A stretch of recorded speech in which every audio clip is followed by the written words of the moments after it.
அவங்களுக்கு வந்து பார்த்தீங்கன்னா, ஒற்றை தலைவலி இருக்கு. அவங்களுக்கு நீங்க எந்த ட்ரீட்மெண்ட்ட சஜெஸ்ட் பண்ணுவீங்க? பொதுவாவே ஒற்றை தலைவலி இருக்கிறவங்க முதல்ல செய்ய வேண்டியது என்ன அப்படின்னு பார்த்தீங்கன்னா, டீஹைட்ரேஷன் ஆகாம பார்த்துக்கணும். உடம்புல நீர் சத்து குறையாம பார்த்துக்கணும். குறைஞ்சபட்சம் 6 மணி நேரத்துல இருந்து 7 மணி நேரம் தூங்கணும். அது ரொம்ப முக்கியம். ப்ராப்பரான ஃபுட், அதாவது டைம்க்கு கரெக்ட்டா சாப்பிட்டுடணும். சாப்பிடாம இருந்தாலும் நிறைய பேருக்கு தலைவலி வந்து வரும். இப்ப நீங்க வெயில்ல போறீங்க அப்படின்னா, கொடை எடுத்துட்டு போலாம். கையில வந்து வாட்டர் பாட்டில் எடுத்துட்டு போங்க. ரொம்ப வெயில் அதிகமா இருக்கு அப்படின்னா, நீங்க வெளிய போகாம இருக்கிறது நல்லது.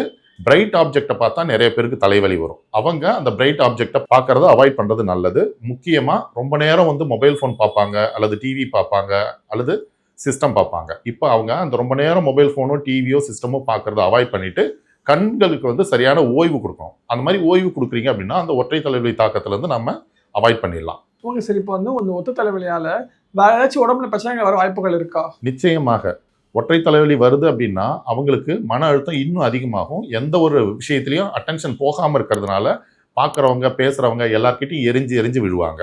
அதனால என்ன ஆகும், ஒரு நல்ல ரிலேஷன்ஷிப் வந்து அங்கே பிரேக் ஆகும். ஃபார் எக்ஸாம்பிள், இப்போ ஒய்ஃப்க்கோ ஹஸ்பண்ட்க்கோ மைக்ரேன் ஹெட்டேக் இருக்கு அப்படின்னா, அவங்க ஒய்ஃப் கிட்டயோ அல்லது ஹஸ்பண்ட் கிட்டயோ பேசும்பொழுது எரிஞ்சு எரிஞ்சு விழுறாங்க அப்படின்னா, அல்லது குழந்தைங்கள்ட்ட பேசும்பொழுது எரிஞ்சு எரிஞ்சு விழுறாங்க, ஆஃபீஸில் கலீக்ட்ட வந்து எரிஞ்சு எரிஞ்சு விழுறாங்க அப்படின்னா, அங்கே நல்ல ரிலேஷன்ஷிப்பே பிரேக் ஆகுது இல்லையா? ஸோ மைக்ரேன் ஹெட்டேக் இருக்கு அப்படின்னா அதை உடனே அட்ரஸ் பண்ணி அதுலேருந்து ஓவர் கம் ஆக பார்க்கணும். அதே மாதிரி பார்த்தீங்கன்னா, கிளஸ்டர்னு ஒண்ணு இருக்கு, சைனஸ்னு ஒண்ணு இருக்கு இல்லையா?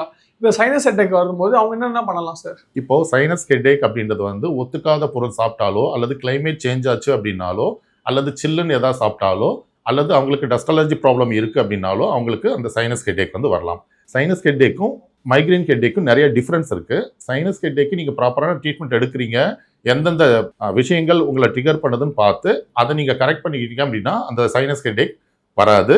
அதுக்கு ப்ரிவென்டிவ் மெத்தட் நிறையவே இருக்கு. சில்லுன்னு எதுவும் சாப்பிடக்கூடாது, பச்சை தண்ணியில முகம் கழுவக்கூடாது, மூச்சு பயிற்சி ரெகுலரா பண்ணணும். உங்களுக்கு கோல்டு ஒத்துக்கலை அப்படின்னா அந்த கோல்டான ஐட்டம்ஸ் வந்து நீங்க எடுத்துக்க கூடாது, வெது வெதுப்பாக தான் சாப்பிடணும். இதெல்லாம் நீங்க பண்ணீங்க அப்படின்னாலே அந்த சைனஸ் ஹெட்டேக் வராம தடுக்கலாம். ஒரு சிலருக்கு கிளைமேட் சேஞ்ச் ஆச்சு அப்படின்னாலே அவங்களுக்கு வந்து சைனஸ் ஹெட்டேக் வரும். அவங்களுக்கு நோயினுடைய அறிகுறிகளை கேட்ட ஹோமியோபதி மருந்துகள், நோயினுடைய இம்யூன் பூஸ்டர் அப்படின்னு சொல்லக்கூடிய நோய் எதிர்ப்பு தன்மையை அதிகரிக்கக்கூடிய மருந்துகள் வந்து நம்ம கொடுக்குறோம் அப்படின்னா அந்த ரெகுலராக வரக்கூடிய சைனஸ் ஹெட்டேக்ல இருந்து அவங்கள ஓரளவு பாதுகாத்துக்கலாம்.